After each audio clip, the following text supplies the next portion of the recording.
Guys, real quick, if you haven't seen the film Host from 2020, do not watch this review. Okay guys, so I've saved the end of Host for you. This is my first time watching it. Sorry for the planes out there. Oh boy.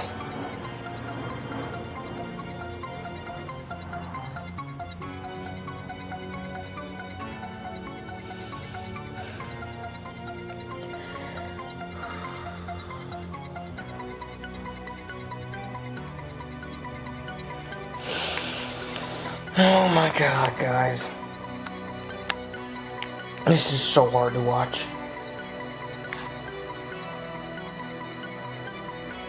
Fuck! Review coming soon. Like I said before, this review does contain spoilers, so if you haven't seen the 2020 film called Host, do not watch this review because I have spoilers in this review. Host stars Haley Bishop, Gemma Moore. It's directed by Rob Savage and tells the story of 6 friends joining a Zoom call to hold a seance for some not so good things to happen. What's up, guys? Wow. Wow is the only word to describe the film Host. I just got done watching it. I recorded that beginning for you guys. It is a crazy movie, if I'm being honest with you guys. It's a crazy ass ride. So I'm sure you guys are definitely wondering, did Zave Katowski like the damn film? Did he like 2020's film Host? I did. Ladies and gentlemen, I did like Host, and I'll tell you a couple reasons why. Number one, all the characters are great. They're well acted. They're actually, if you pull up on IMDb, they're played, or if you just look in the credits, they're played like their character names. Like there's like Haley and Emma and Gemma. Their actual names would be like Haley something, and then Gemma Moore. It's so maybe that would give them like more of a feeling for themselves, if I'm making any sense. I'm probably not, but yeah. Another thing I really dug was the length. It's 56 or 57 minutes, so it's a relatively easy watch. Yeah. And not to mention, the entire film takes place on a computer screen, and sometimes like certain people would like cut out or hang up. So then you would even have like a larger screen with just like 4 people or like 3 people. Yeah. Another thing I really dug was when the lady, I think it was like Skylar, it's not Skylar, but something like that. It's like S-E-Y or something, I don't know. But like when she comes back in, and one of the friends, I think it was Gemma, she made a joke about like a boy Jack that when she cracked her head open like carried her. That didn't actually happen. So when, I'll just call her Skylar, when Skylar comes back, she explains like if you make fun or like make up a ghost that isn't actually there, it opens like a doorway where either a good spirit or a bad spirit could come, and then that's like the brick that hits you in the face, and that's when you know that shit's about to hit the fan. So I just watched The Rental the other night, and I think I like The Host a bit more. The Rental was a damn good movie. I'll have a review out for that soon, but I think Host is a bit better. That's me being, I know a lot of people like The Rental more from what I've seen, and like I've read reviews, and I think that a lot of people like The Rental more, but I like the Host more than The Rental. Another thing that was also pretty freaking badass was the look of the ghost and all the scares. Not even just the jump scares, like the scares where the woman's bringing like her phone up on, I think she brought her phone up like on a stick. She brought it into the attic. She's bringing her around. You see like the legs hanging from maybe like a noose up there. They're like telling her to go back, and then like the legs are gone. If I'm being honest, I think that's scarier than jump scares. And then there's another one where she's like taking pictures of her room, and then like no one else can see it on the computer, and you as a viewer cannot see it.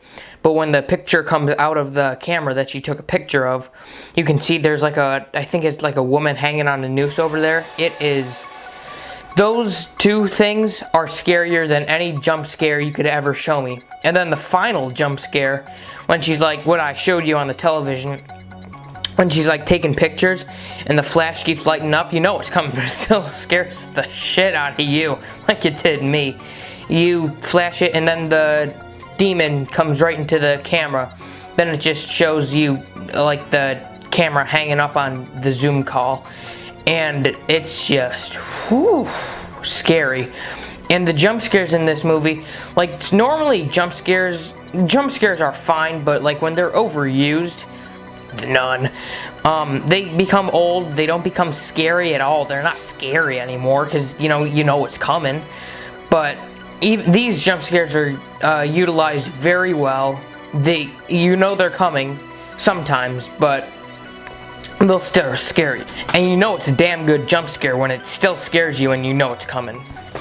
There's also a scene in the movie where it shows like, I think it's Caroline's camera, and she has like a friend, maybe it's like a sister, I'm not quite sure, but she keeps like walking in the room, and then like it keeps cutting to like Caroline her face getting smashed on the table, but it only does that for a couple seconds. Then when it cuts like later in the film, you see it getting smashed several times. It's just, it's scary, man. That right there is an example of what's scarier than any jump scare in the film. Also, speaking of the jump scares, correct me if I'm wrong, I don't think there's any music in this film at all. I can't tell you a scene that actually has music. I think it's just like loud bangs and stuff. And especially like scares and suspense without music, that can work real well sometimes. And it works real well in the 2020 film Host. And also, just the last scene I wanted to talk about was when Teddy gets lit on fire. He gets knocked out at first, then he gets lit on fire from the back up to like half of his face. And he's like knocked out, and then he wakes up and he's screaming and stuff. I mean, imagine getting lit on fire, and then like imagine getting your face and like your hair lit on fire. It's terrible. It's terrible. It's terrifying to think about too. And as far as any cons, I don't think I have any cons for this movie. I think it's a perfect movie. I wouldn't give it a 5 out of 5, obviously. But I wish more modern like horror movies could be like this. Most modern horror movies are terrible. You can't even remember them. They're so damn forgettable. But this one, I hope there's going to be more horror movies like this, like Scream 5, Halloween Kills, Halloween Ends, and maybe even a possibility for a new Friday the 13th movie if that legal battle ever ends, and a new Elm Street film, which they're quite possibly talking about making. So yeah, no cons for this review. As a rating, you guys know my rating system. It's in the description.